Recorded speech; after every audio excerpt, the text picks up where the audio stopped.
টানা ১৩ দিন বন্ধ থাকার পর বৃহস্পতিবার সীমিত পরিসরে শুরু হয়েছে রেল চলাচল। প্রাথমিকভাবে স্বল্প দূরত্বে কমিউটার ট্রেনগুলো চলাচল শুরু করেছে।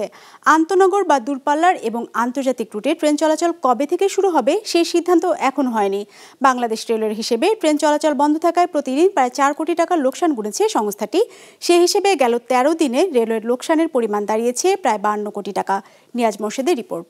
২৫০টিরও বেশি ডিজাইন অপশন নিয়ে ওয়ালটন স্মার্ট ফ্রিজ, বোঝে আপনার প্রয়োজন। স্ত্রীকে নিয়ে ঢাকা ছেড়ে যাচ্ছেন নাজমুল। কোটা আন্দোলন ঘিরে সাম্প্রতিক সহিংসতায় স্বপ্ন ভেঙে গেছে তার। সংসারের সামান্য জিনিসপত্র নিয়ে জামালপুরের নিজ গ্রামে ফিরে যাচ্ছেন তারা। ট্রেন চলাচলের খবর শুনে কমলাপুর রেলওয়ে স্টেশনে এসে ট্রেনের জন্য অপেক্ষা। মারামারি আমি মাসের ভিতরে বাসা ছেড়ে দিছি, ছেড়ে দিয়ে দিই এই তামদে আরো কেলামেলা শুরু হয়ে গেছে। দেখতেছি একটা ট্রেনও নাই, যে কোনো একটা ট্রেন পাইলে ভালো হইতো, উপকার হইতো। ট্রেনের আশায় তো আসছি। সময়সূচির পরিবর্তনে বিপাকে পড়েন তার মতন আরও অনেকে। অফিসে সময় মতো পৌঁছানোর উদ্দেশ্যে কেউ কেউ বিকল্প উপায় ধরতে স্টেশন ছেড়ে চলে যান। ৮টা ১৫ ট্রেন ছিল মহুয়া, সেটাতে যাওয়ার জন্য আমি আজকে আসছিলাম। এখন এসে দেখতেছি মহুয়াও নাই, তারপরে ৮টা ৪৫ যে কর্ণফুলি সেটাও নাই। কাউকে যেটা প্রশ্ন করবো যে ট্রেন কি আজকে যাবে বা কখন যাবে, এই ধরনের কাউরে খুঁজতেছি না, পাচ্ছি নাকি। কোটা সংস্কার আন্দোলন সহিংসতায় রূপ নিলে রেলের ওপরেও হামলা হয়। যাত্রীদের নিরাপত্তায় গত 18 জুলাই বন্ধ করে দেওয়া হয় ট্রেন চলাচল।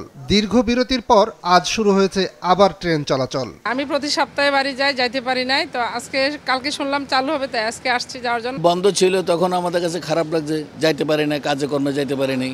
মনে হয় যে একটা যুদ্ধ দেশের মধ্যে আছে, আজকে মনে হয় যে মুক্তি পেয়েছি। বৈশা থাকতে হয় গাড়িতে, অনেক সময় ট্রেনে গেলে তাড়াতাড়ি যাওয়া হয়।